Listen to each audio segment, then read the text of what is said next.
un brin stéréotypé. La jupe crayon est la pièce du vestiaire féminin la plus classique, mais également la plus controversée.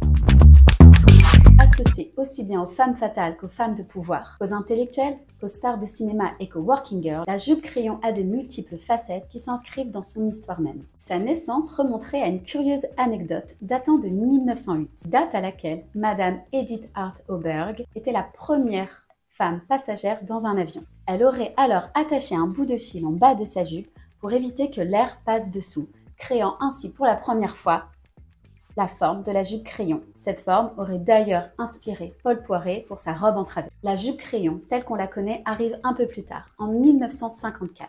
Elle a été créée par Christian Dior avec sa nouvelle ligne H.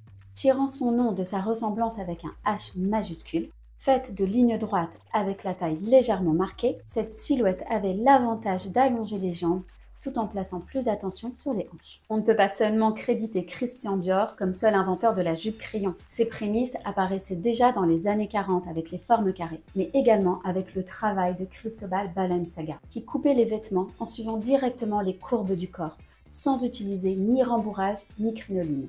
Une sorte de révolution à l'époque. Cette manière de souligner les hanches va rendre la jupe crayon ultra sensuelle. Très flatteuse et dotée d'un sex appeal irrévocable, elle va devenir la pièce favorite de toutes les grandes stars de cinéma. En revanche, à cette époque-là, n'oublions pas que la jupe crayon n'était pas très confortable. Très proche des hanches et très resserrée vers les mollets, elle empêchait beaucoup de mouvements. C'est alors, dans les années 50-60, qu'on a décidé de la rendre plus confortable, rajoutant un pli dos et des fentes notamment. Elle devient donc un basique du vestiaire féminin et notamment son uniforme de travail. La jupe crayon va donc être associée les années qui suivent à la prise de pouvoir des femmes dans la sphère professionnelle.